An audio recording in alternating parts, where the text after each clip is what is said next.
Hello my dear students, welcome back on my YouTube channel. As we completed half chapter of SST chapter 15 in our first video, now we will start from fifth fundamental rights.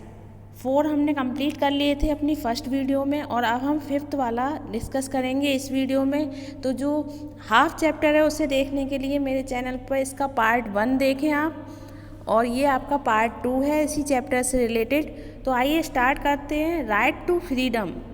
The constitution has given every citizen the freedom of speech and expression of thoughts, freedom to move freely and settle in any part of the country, and also the freedom to practice any trade or profession। हमारे संविधान में हर नागरिक को ये स्वतंत्रता है कि वो अपने विचार व्यक्त कर सकता है। इसके अलावा उसे कहीं भी फ्रीली जाने की हमारे इंडिया के किसी भी पार्ट में फ्रीली जाने की, वहाँ पर सेटल होने की पूरी स्वतंत्रता प्राप्त है।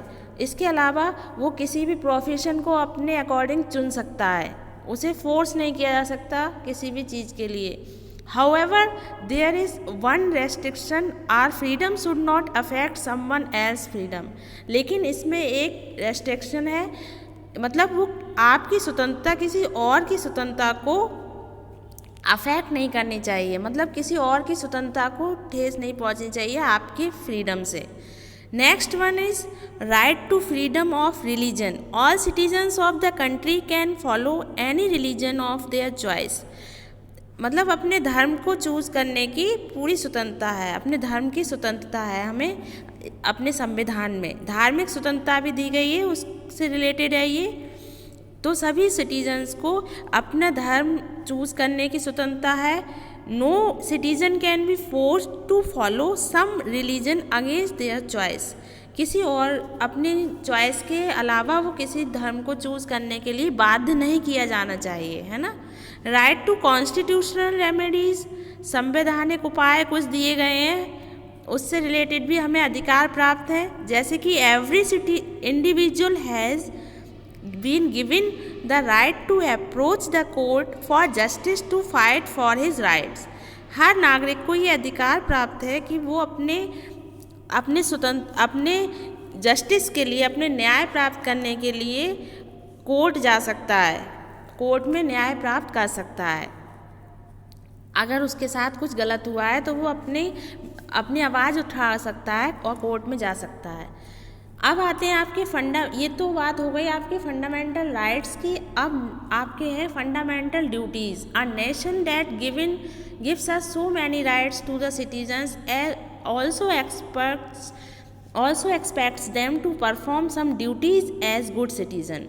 जैसे हमारे मौलिक अधिकार हमें प्राप्त हैं, उसी तरह से कुछ हमारे मौलिक कर्तव्य हैं हमारे, जो एक अच्छे नागरिक होने की दशा में हमें निभाने चाहिए। तो वो फंडामेंटल ड्यूटीज़ कहलाती हैं। और फंडामेंटल ड्यूटीज़ कौन कौन सी हैं? Every citizen must obey the constitution and follow the laws of the country. प्रत्येक नागरिक को, देश के प्रत्येक नागरिक को क्या करना चाहिए? हमारे जो संविधान में जो लॉज बनाए गए हैं उनका पालन करना चाहिए। हमारी कंट्री के जो लॉज हैं, जो नियम बनाए गए हैं, उनको फॉलो करना चाहिए। We must protect the unity and integrity of our nation. हमें अपने देश की एकता को बनाए रखना चाहिए। All citizen must be caring towards all living creatures. और जो भी सिटीजन्स हैं हमारे देश के, उन्हें क्या करना चाहिए? जो लिविंग क्रिएचर्स हैं उनके प्रति केयर करनी चाहिए, उनको लगाव करना चाहिए उनसे, जो भी लिविंग क्रिएचर्स हैं। इसके अलावा we must protect the natural resources and improve the natural environment. हमें जो हमारे नेचुरल रिसोर्सेज प्राप्त हैं प्रकृति से, उनको प्रोटेक्ट करना चाहिए, उन्हें बचा कर रखने के लिए प्रयास करने चाहिए। और नेक्स्ट है आपका it is duty of every Indian to respect the national flag and the national anthem. हमारे जो राष्ट्र ध्वज है और राष्ट्रगान है उसके हमें रेस्पेक्ट करनी चाहिए। As responsible citizen we must follow the path of non violence and democracy.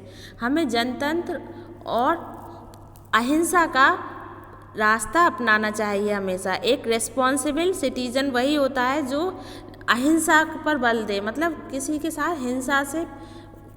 हिंसा का भाव ना रखे वो किसी के प्रति। और the citizens must avoid social evil like child marriage, dowry, gambling.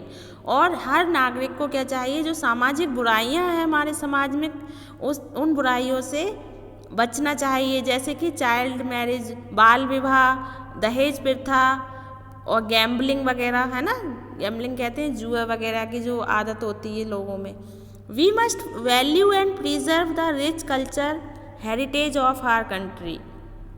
हमारी जो सांस्कृतिक धरोहर है उसे हमें बचा कर रखना चाहिए, उसे वैल्यू देनी चाहिए। जो हमारी इमारतें हैं, प्राचीन बिल्डिंग्स हैं, उनको हमें सही से ट्रीट करना चाहिए, मतलब उन्हें नुकसान नहीं पहुंचाना चाहिए किसी भी हाल में। Rights and duties.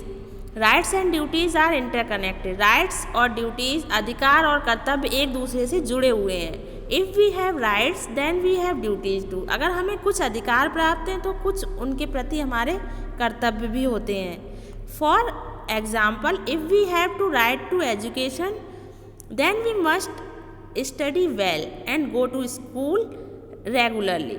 अगर हमें शिक्षा का अधिकार प्राप्त है तो हमें डेली स्कूल भी जाना चाहिए, अच्छे से पढ़ाई भी करनी चाहिए, है ना। If we have to right to live in India, अगर हमें भारत में रहने का अधिकार प्राप्त है, then it is our duty to keep it clean. और अधिकार प्राप्त हमें रहने का है तो उसकी साफ सफाई भी हमें ध्यान रखना होगा ना, कि उसकी क्लीनलीनेस का ध्यान भी हमें रखना चाहिए एज ए सिटीज़न। अगर हम रहते हैं तो उसका साफ सफाई का भी ध्यान रखेंगे। Rights and duties go hand in hand. Rights और ड्यूटीज़ एक हाथ से दूसरे हाथ जाती है, मतलब हम करेंगे तभी दूसरे लोग भी कर पाएंगे उन्हें फॉलो, है ना। तो हमें एक अच्छे नागरिक होते हुए देश में गंदगी फैलाने से बचना चाहिए, साफ सफाई का ध्यान रखना चाहिए और रिस्पॉन्सिबल नागरिक बनने का प्रयास करना चाहिए। आई होप आपको ये चैप्टर कम्प्लीटली समझ में आया होगा और नेक्स्ट चैप्टर के साथ नेक्स्ट वीडियो में मिलेंगे। तब तक के लिए bye bye and take care.